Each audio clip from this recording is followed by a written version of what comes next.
Okay, hi everybody. So today I'm going to take you through the first session of the Business Administration Level 3 New Standards, Unit 301 Knowledge Requirements. So today we're going to look at health and safety and data protection, and I'm going to take you through the PowerPoint. Along with this, I've set you an assessment on OneFile, and the idea of that assessment should be that you log onto OneFile, get all the resources, so the activity sheets that will go along with this video presentation, and then you'll be able to follow it as you go along. Okay, so today, health and safety and data protection. That's what we're going to be working on. So hopefully by the end of this video and this session, you should be able to understand the importance of data protection and health and safety in relation to your own working practices, and you should be able to link this knowledge to administrative roles specifically. And you should be able to understand the legislation for data protection and health and safety in place and how it governs us on a day-to-day basis. Okay, so that's what we're aiming for by the end of this session.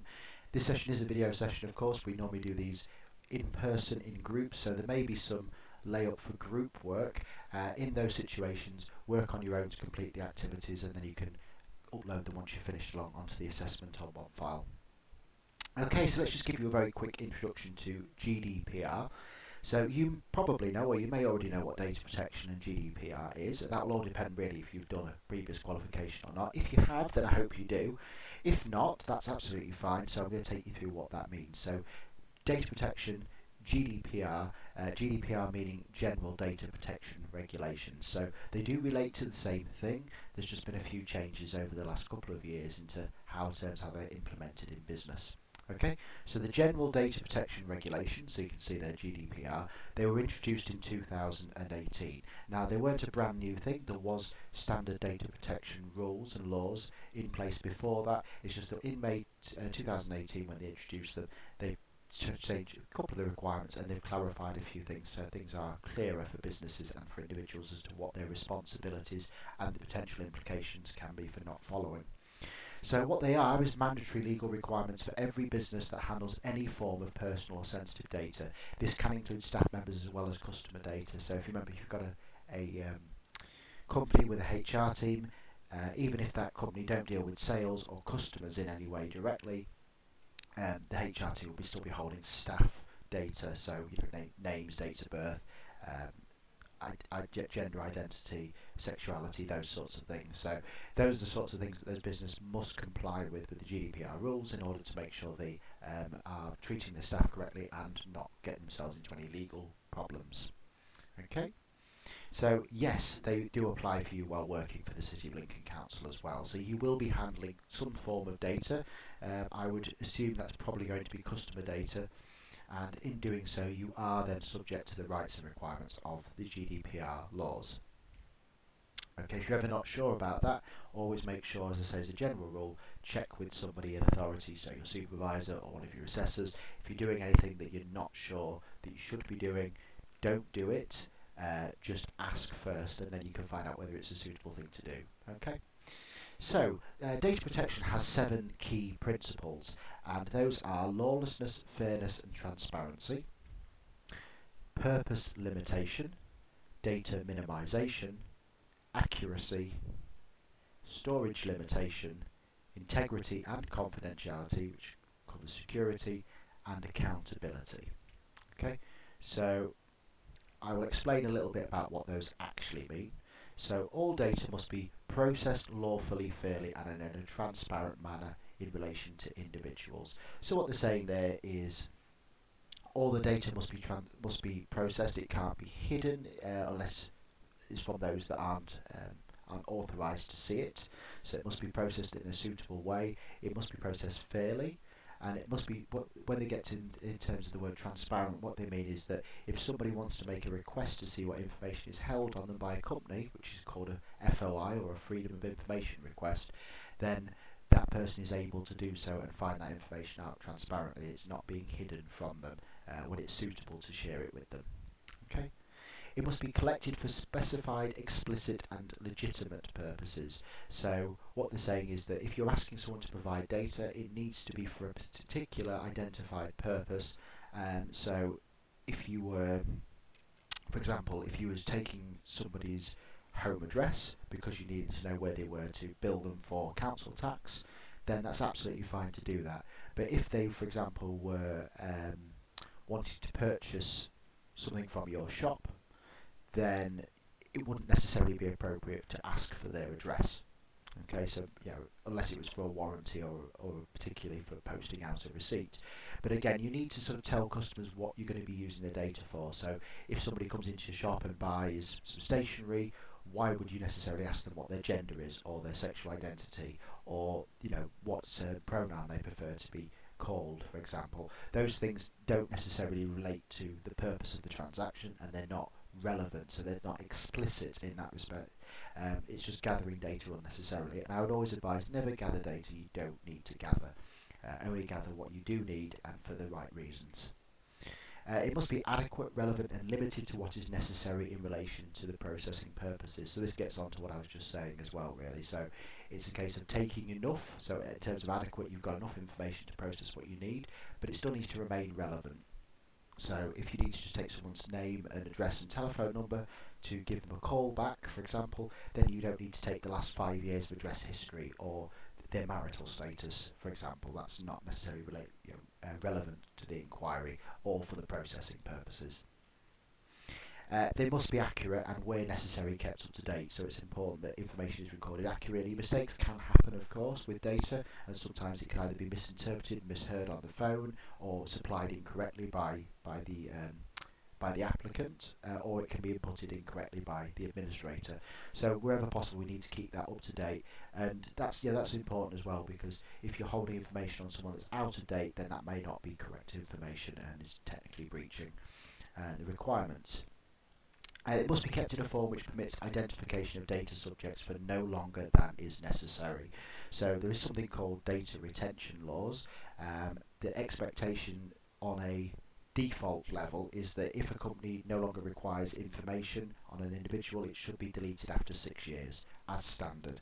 So if you gather anything that after 6 years, then it needs to be deleted unless you had specific reason to hold on to it. So for example, you worked in land charges department and people put in applications and searches to find out information about when a property or a thing is available, and ownership documents and details. They may own the house for a lot longer than 6 years. They may own the land for 100 years. So it's perfectly suitable to hold on to their data for longer, because that is necessary. But for somebody that was, say, paying council tax bill for 2021, in 6 years' time, there's absolutely no reason why you're going to still need that information on them to say that they paid it, because the idea should be that their account would have been balanced by the end of the year, and they wouldn't have received any extra invoices, so there's not necessarily any requirement to hold on to that information. Every department, every business will do this slightly differently, because it depends on what needs to be held on to. Sometimes some of the information can be held on to, and some of it needs to be gotten rid of. It just depends on the nature of the business and the reason for gathering the data in the first place. But the important thing is to have a schedule for data retention, so how long you hold on to those files for, and then once that data retention period has expired, you need to at least review those documents and say, are they still necessary, are they still relevant? If the answer is no to either of those things, then you need to delete them. Okay, and they must be processed in a manner that ensures appropriate security of the personal data. So it wouldn't be suitable to leave paper files full of people's information on a reception desk that any member of the public could look through. So again, that wouldn't be suitable. That's not keeping appropriate security. It would ideally need to be on a computer system behind suitable passwords and authorization restrictions. If it's not on a computer system, because some people still don't use computer systems, it needs to be in a filing cabinet that's suitable, able to identify, and lockable, really, or at least behind locked doors, so not just anybody can access those things. Okay, so now we know that, those things, I'd like you to, we said this is work in pairs, but I say for the purpose of this, I'd like you to work on your own and complete the worksheet that's going to be attached along with the assessment. Okay, so I'd like you to think about examples from your own work and what you do, and I'd just like you to make a couple of notes as to make sure, how do you make sure these are followed? So how do you process information lawfully and fairly? Well, what do you do in terms of that? How do you make sure the information that's collected is specific, explicit, and for legitimate purposes? So how that information that's collected, why do you collect it? Okay, what's the purpose for collecting it? How do you make sure it's adequate and relevant? So you're looking at the information and data you gather. Do you think that's all relevant to the purpose? Is it all required, or is there anything in there that may be unnecessary in your opinion? Okay, making sure it's accurate and where necessary kept up to date. So you may not be able to tell from first glance if it's accurate or not, but you can maybe look at the last time the file was updated to see whether that's looking like it's likely. And if you're not sure, then you could always potentially contact the account holder and check that data with them that it's still up to date. And then if their application is no longer relevant and there's no reason to hold on to it any longer, you could ask them, even though maybe before the data retention period, if they'd like to have that file deleted, or they may mention that they would like you to delete their record because they no longer wish to be on file. So what form do you keep it in? So how do you find the information? Is it on a database? Is it on a spreadsheet? Is it in identified named folders? And do you have a data retention schedule? So how do you make sure you don't hold on to it for any longer than is necessary? And how do you make sure it's processed in a manner that ensures appropriate security of that personal data? So is it on a database? Is it on a spreadsheet that only you and a few members of your team have access to? Or do you have paper files that are in a locked filing cabinet or locked drawers? Okay, so I'd like you to get out, there's a true or false activity sheet attached with the assessment here for this. I'm going to take you through. I'd like you to have a think about the questions and decide whether those things are true or false. So personal data cannot be held longer than 7 years for any reason, and you should find that I've explained most of these things as we go along already in the presentation, so cast your mind back and have a think. Is it true or is it false that personal data cannot be held longer than 7 years for any reason at all? Okay, and I'll come through and show you the answers once we've gone through all the questions. Okay, sensitive and personal data must be stored separate from one another. Do you think that, so in this respect, sensitive data and personal data are slightly different things?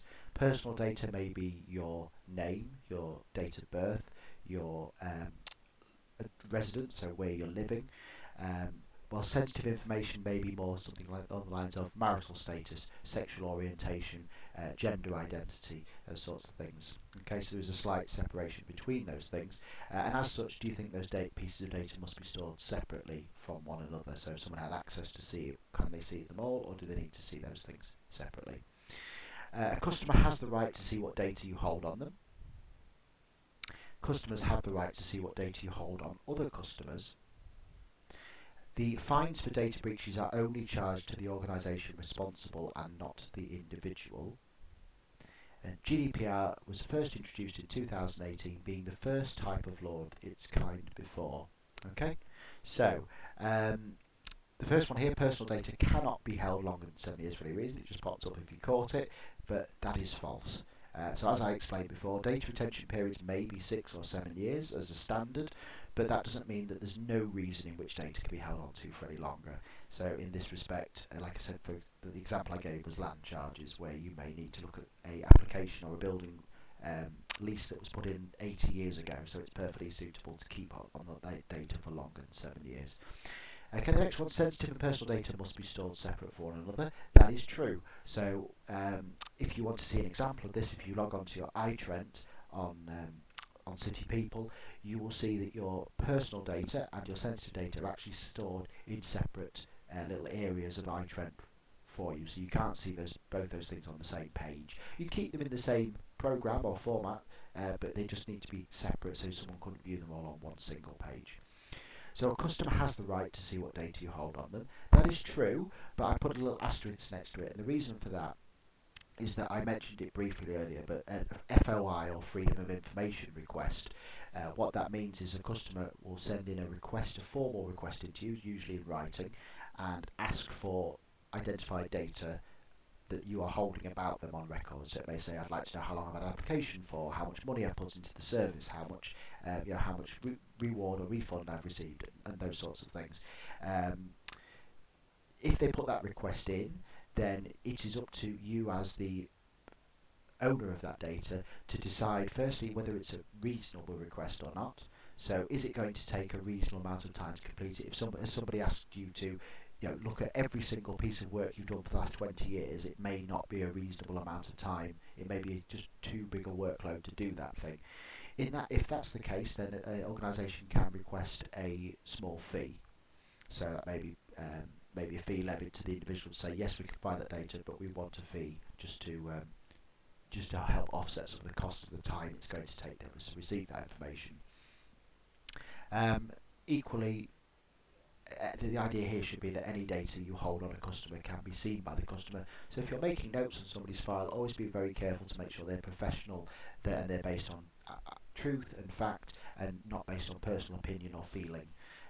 Because that obviously can put you in a difficult situation. If you maybe had a particularly difficult customer that you found very frustrating, you made some comment to assert the fact that that they were challenging, but perhaps you said that in a much less professional way. You may have said, called the customer a derogatory name, for example, in a note. They may be able to see that. So again, it's very, very important to make sure that any notes you put on a file are accurate, correct, and written in a professional way.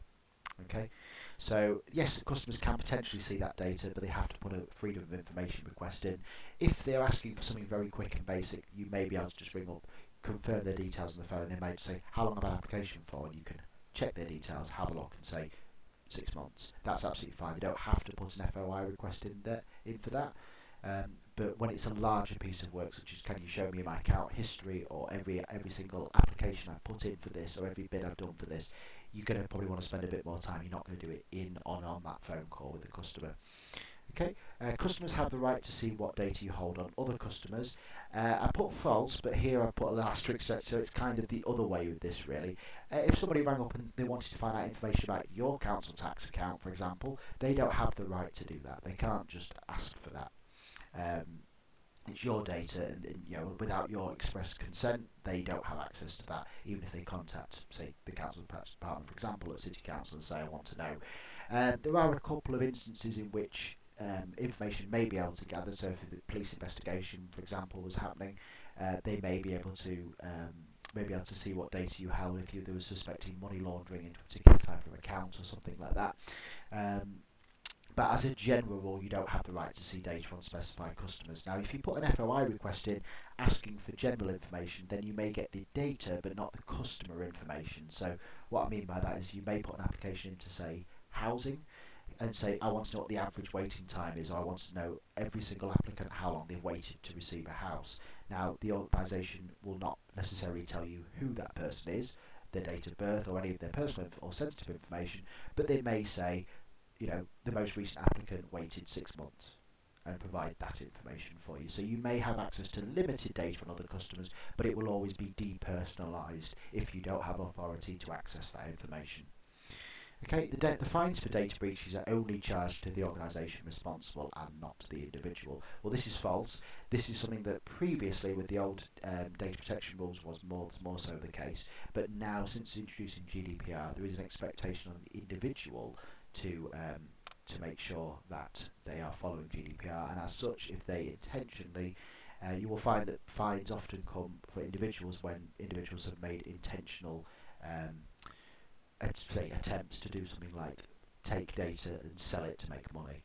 Okay, so it's where they've actually usually committed a criminal act as well in the process. So that is false. It's not the the next one there. That next one is false, which is it wasn't the first type of law, as I explained at the beginning. It was a change to the law, and the data protection rules existed prior to 2018, but GDPR was introduced in 2018, changing those things specifically for everybody. Okay, so I want to have a look at this next bit, which is about who is responsible. So okay, sure, we've got it now, right? Well, kind of, because what you need to do is establish one more important thing. Who is going to be responsible for all this? Is it all your responsibility? Is it your organisation's? Is it the customer's responsibility? Okay, so yes is the answer to that, and no. So let me just help clarify what I mean. It is your responsibility whenever you handle or work with data to follow the law. Okay, so whenever you're dealing with processing, gathering, or working, deleting, editing, adding to customer data, it is your personal responsibility to handle the work and follow the data protection law. Okay. It's also your responsibility to report data breaches if they happen immediately. So don't try and cover them up or hide them. That's the worst thing you can do. In the case of data breach, the only time you people will be doing that is probably because they've done it intentionally, and like I said, then you're more than likely committing a criminal act. So if you've done something, it's more than likely, 90% of the time, is going to be by accident. It's an email address you put in incorrectly and it's sent to the wrong person. It's getting two letters stuck together and sticking them inside an envelope and sending it out to one individual. These sorts of things are fairly common administrative issues. If that happens, you need to report that immediately. Okay, you will find that it's very unlikely in the situation of it being an accident you'll ever be personally fined, and even if there is some fine, the chances are the organisation may be footing that. But if you report it immediately and steps are taken straight away, the chances of actually being raised to that level are minimum. If you do try and hide it or try and ignore the problem, then that's where you're more likely to later find out there's been a data breach, and you're going to be maybe your organisation will be fined. You may be fined personally as well if you've been seen to be covering it up. The customer must make sure they do not share their own data for accounts. If they do this, it cannot be your or the organisation's fault as long as appropriate measures were put in place. So, for example, if the customer has an online account and their online account has adequate security, so they have to put in a username, a password that they've set, and those sorts of things. Now, if a customer shares their username and password with somebody else who commits fraud on their account, it isn't yours or the organisation's fault because you provided them with the tools to do so. However, if you provided the username and password to someone else who did it, then of course it would be your fault. So, like I said, you've got to put things in place for customers, but at the end of the day, the customer data is their own data. So if they choose to share it, that is up to them. Okay. Your organisation must provide the resources and guidance to follow GDPR as well. So there's a case study video there to follow, so I'd like you to click on that and have a look. Once you've done that, just come back to this video and carry on with this, okay? Okay, so take a little break. Normally we do this, of course, in a classroom, but you've probably been sat here for the best part of 20-25 minutes. So just take a little break, grab yourself a cup of tea. You can even get your own biscuits if you've got some. Okay? Do that, press pause on here, come back and we'll carry on once you're done. Okay, hello. So we're going to now look at health and safety. Now we've looked at the GDPR aspect of the presentation. So let's give you a very quick introduction, just like we did with GDPR, to health and safety. So you probably also know what health and safety is by now. At least I hope you do. If not, it might be something that it may be because you haven't had much experience yet working in the workplace. So you may be one of our new starters, or you may have not done a previous qualification with us, or you may have not heard a lot. You may have only heard the words health and safety, but don't specifically know what it means, and that's fine. I'm going to take you through it all today. Okay, so what we work to whenever we're in a work environment is what's called the Health and Safety at Work Act. It was set up in 1974 originally, so it's been in place for quite a while, and this is called the Primary Act. Before that, there was no specified law or legal requirement for health and safety in the workplace. So this was the first, i.e. primary, act that was put through government. And this is maybe why sometimes there's some, you have some attitudes around health and safety, and you may hear it in a negative context. It might be because although 1974 is quite a long time ago to some people, in terms of our working practices, that's not really that long ago. It takes a long time for these things to change, and some people still have kind of misgivings about the idea of health and safety, that it's maybe sometimes a tick box exercise or unnecessary. Okay, so it is overseen by what's called the HSE, which is the Health and Safety Executive. They are a branch kind of organisation that branch away from the government and deal with health and safety matters. Not in terms of the day-to-day, they won't come and check that fire doors are working in your organisation, but they're there helping provide and manage the legislation, law and guidance that's provided to employers, and provided if any sort of major incidences happen, they may also get involved. Just like GDPR, these are mandatory legal requirements for every business and employee, and they must be followed. So there's no room for wiggle room on this. Sure, there's going to be slight differences between roles and the level of health and safety that's required, but there are no roles in which health and safety can be ignored entirely. Even if you were working by yourself, at home, on your own, on on a computer, you still need to consider health and safety issues, and I'll explain why as we go along. Okay, and like I said, they apply to you whilst working for the City of Lincoln Council. Of course they do. Okay, and that applies whether you're in the building or whether you're at home as well. Okay, so the key principles around health and safety are around the ideas of the management of health and safety at work regulations. So these are the regulations and laws that are in place to tell you exactly what needs to be done or not done. The reporting of injuries, diseases and dangerous occurrence regulations, which is abbreviated to RIDOR. Okay, and there's some explanations and videos of these in a moment. The control of substances hazard to health, which you may have heard as referred as COSH. Display screen equipment, which is DSE. Okay, so they are your key principles around health and safety, the key things that are looked at. Okay, so reporting instances, diseases and dangerous occurrences, RIDOR. Okay, so here's a 2-minute video. I want you to click on that link, watch it, take that all in. Okay, make any notes if you wish to, and that'll give you an idea around what the purpose of reporting instances, diseases and dangerous occurrences in the workplace is. Okay, great, thank you. So now you've watched that, let's look at control of substances hazard to health. So COSH is a part of law that requires employers to control substances that are hazardous to health. You can prevent or reduce workers' exposure to hazardous substances by finding out what the health hazards are, so actually identifying them in the first place, deciding how to prevent harm to health, which is known as a risk assessment. So this is a matrix table you create to say what the risk is and what you're going to do to minimise it, and if it were to happen, what would the potential impact be. So if I gave you an example, you may say we wish to put a display stand up in the reception area. In terms of the risk, that's minimised by making sure it has adequate support and props and staging, so it doesn't fall over. Worst case scenario is it may fall down on a customer, but again it's a case of minimising that risk wherever possible. Okay, so providing control measures to reduce harm and health, making sure they're used. That's what I was just talking about there, is control measures. So those things that are in place to try and reduce as much as possible any potential accident or incident occurring. Keeping all control measures in good working order. So for example, if you said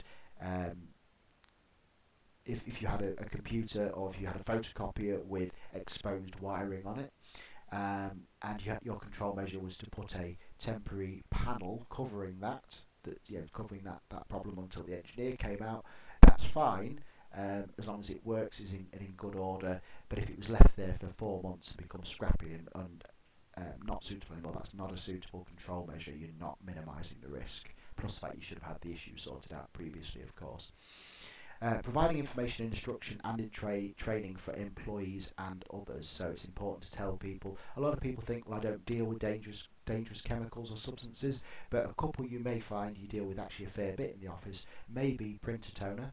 So printer toner should not be inhaled, and there are warning notices on that to say that. And you shouldn't ideally get it on your hands because it's an irritant as well. It can be quite it can inflame your hands and make it quite uncomfortable. So that's one thing that you may deal with. The other is something like washing up liquid and boiling water. So if you was either making hot drinks or if you was doing the washing up, those sorts of things can be considered harmful, dangerous substances. So you need to provide your employees with instruction of what to do and how to use them. Okay, so you may say, for example, if you're going to do the washing up, there are some rubber gloves provided. If you're going to change the printer cartridge toner, I will show you how to do it so you don't open it by accident and inhale it or get it all over your hands. Providing monitoring and health surveillance in inappropriate cases. Okay, so again, that needs to be on a case-by-case basis.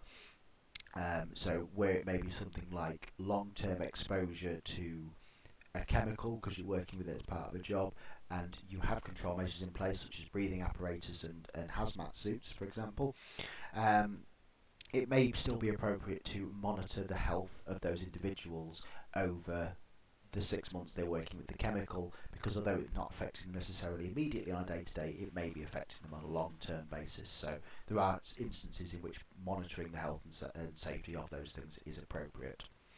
And also planning for emergencies. So if there is an emergency, what do you do? Is there an escape route? Is there an escape plan? Do people know where to go? Are people going to be able to exit in a calm manner and not cause damage or injury to anything, anyone or any property. Okay, so this is where I was saying about if you sat working at home on your own, you might need to consider health and safety. So DSE, which is display screen equipment, if you use a desktop, laptop, mobile, carrier pigeon for work, well, okay, maybe not the last one, but if you use any of the first three, then you're going to have to carry out a DSE check for all new employees or new equipment being provided to them. The reason for this is to make sure the equipment is safe and fit for purpose to use. It will be capable of letting the employee to get their work done effectively, so you're not giving them a keyboard with half the keys missing, for example. It will not lead to the harm of the employee through the prolonged use of unsuitable equipment. So, for example, you say, well, we don't really have a desk, but we'll stick your monitor on a couple of books for now on the floor, and you'll have to sort of sit in an uncomfortable position for the next 6 months, which leads to them having some sort of neck injury, for example. It will not lead to damage of other equipment due to poor setup or function. So you're not balancing a monitor on top of some books, and then one day if it falls down, it smashes into the tower or the keyboard and breaks the other equipment. Okay, so the next thing I'd like to do is there is a DSE activity sheet attached along with the assessment. So I'd like you to have a look at that and have a look at the labels and see if you can put those labels onto the diagram. Once you've done that, it should look something like this. Okay, so you can see from the solution, you've got your head up, you've got your shoulders relaxed, your back is erect and supported in your chair. You've only got moderate pressure at the front of the seat cushion, so you're not leaning forward too much. If you need one, your feet are firmly on a footrest. A footrest is not necessarily required. It all depends on the height of your desk and the height of your chair. So assuming you can put your feet firmly and flat on the ground and still be at the right level with your monitor, then you don't necessarily need a footrest. Making sure if you're using any reading material, it's easy to look at, so it's there on your desk in front of you, not stretched across the room or somewhere in a difficult place to watch. You've got your hands in line with your forearms, so you're not giving a kind of chicken wing effect, which can lead to some damage over time. Making sure your eyes are looking forward most of the time, so you're not looking sideways or off-centre towards your monitor. Making sure your monitor is approximately eye height and at arm's distance away, so not so close you're going to be doing yourself eye damage. Okay, so those are the setups for the DSE assessment. Okay, I hope you managed to get most of those, and if not, take that, have a look and study that, just so you know where each of those should go. Okay, so this is a little bit like the GDPR one that we did, and I'd like to just do a kind of also a who's responsible and who is at fault. So I'm going to give you some scenarios here, and we're going to decide between us who is responsible in that situation, so who would be at fault if that was to occur. There is this activity sheet attached with the assessment as well, so if you complete and put your answers there, and you can tick them off once you've done them. Okay, so let's say for example the employer did not provide PPE, so that's personal protective equipment, so something like hard hats or boots, for an employee who was then injured at work. Okay, whose responsibility would that be? And we'll go through at the end, and we'll say either choose the employer or the individual, the employer or the employee, or maybe both. Okay, there's your options to choose from. So the employer did provide PPE for the employee, but they did not inform them of it. So maybe they ordered some, put them in the storeroom, and never told them that there was any boots or high-vis jackets or hard hats for them. Okay, the employer provided PPE and informed the employee, but the employee forgot or refused to wear it. Okay, so maybe they were told, yep, we've got a new high-vis jacket, and the employee said, I'm not wearing that, or I don't want to wear that, or they just one day turned up on site and forgot to have it with them and carried on working anyway. An accident occurred, but no laws were broken or serious injuries were made, so it wasn't reported. Okay, so who would be at fault then? Is an accident occurred, so somebody maybe fell over and had a minor cut or a minor bruise or a minor scrape, nothing that was necessarily going to put them off work or was going to have any long-term health consequences for them, but it still happened nonetheless and it wasn't reported, so who would be at fault in that respect? A company allowed staff to carry out their own DSE workstation assessments but never conducted their own, and now a member of staff is off long term due to an RSI. That means RSI means repetitive strain injury, so it's when you've been overusing a certain muscle or tendon for too long because of improper use. So if that was to happen, who would be at fault?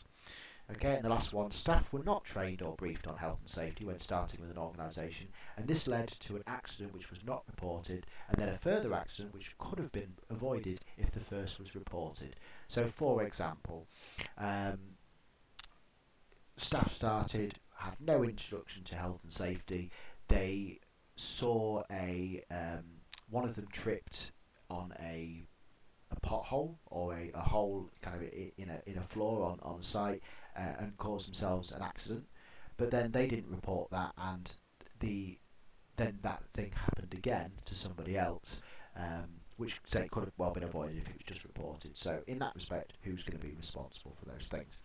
Okay, so have a think for a minute. Pop down whether you think it's employer, employee, or maybe both, and I'll take you through the answers now. Okay, so in the case of the first one, the employer did not provide PPE for an employee who was then injured at work. That's really the employer's responsibility. Okay, there are some little asterisks next to these because there are going to be the odd situation where that may be slightly different. Okay, so it doesn't necessarily mean the employer would always be, but in most of the cases, the employer, if they didn't provide any PPE for an employee who was then injured at work, it's probably going to be the employer's responsibility. Now, bear in mind that if the individual was injured by something that really wouldn't have been seen to normally be an issue, or no PPE could have been required. So, for example, they fell down some stairs whilst climbing up the stairs. Now, it wouldn't be reasonable to then say, well, the employer should have provided body armour and helmets in order to climb the stairs, because that's not really an appropriate response to the risk. So again, it doesn't always mean that just because no PPE is involved and there's been an injury, the employer's at fault.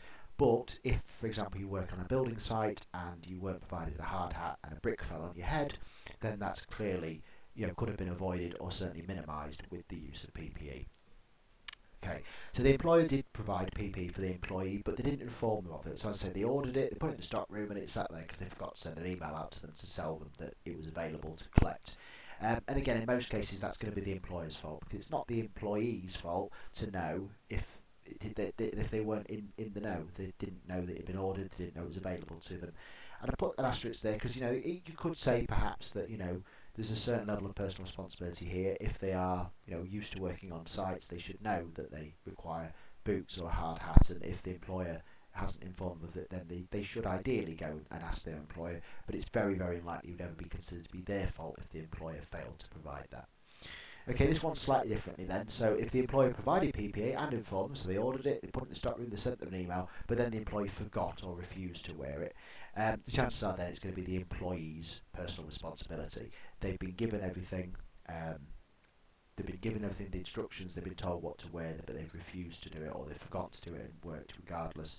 What I would say in that situation is that would become the employer's responsibility if they then authorised working without the use of it. So if they turned up one day without their hard hat to the site and there weren't any spares available, and it was a choice between send them home to go and get it, which may take a couple of hours, or tell them they can't work that day, or just let them work. If the employer says to them you can work without PPE for today, and then an accident occurred, that would more than likely then be on the employer.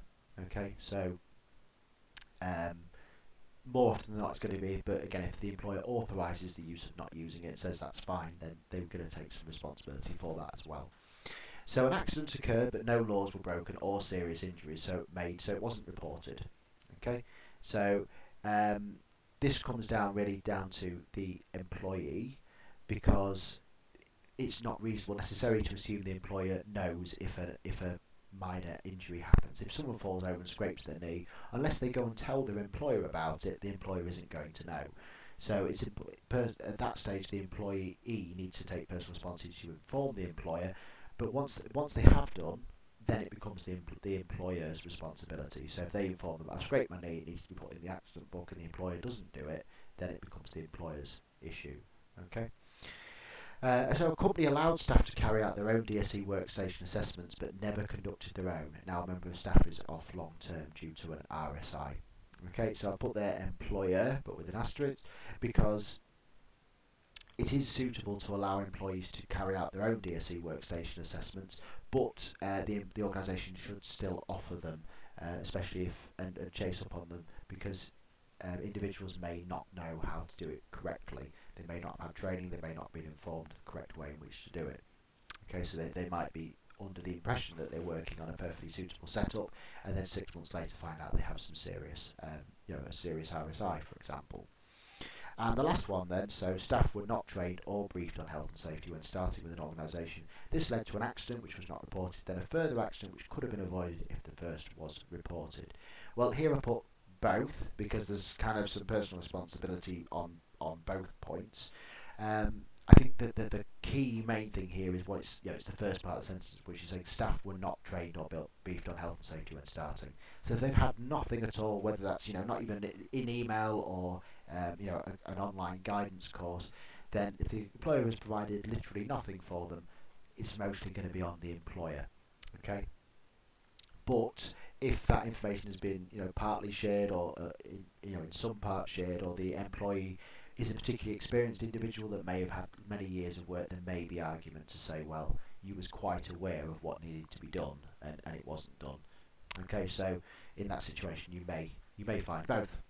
Okay, so hopefully now we've been through those two things, you should feel like you understand the importance of data protection and health and safety in relation to your own day-to-day working practices. You should be able to link this knowledge to administrative roles specifically, and hopefully you understand the legislation for data protection and health and safety in place and how it governs us. Okay, so thank you very much. Obviously I can't take live questions because this is a video, but if you have any questions, please drop me an email or ask me to arrange to have a Teams call or a telephone call with you, and we can go through any queries or inquiries or clarify any points that you need to on that. Okay, thank you very much.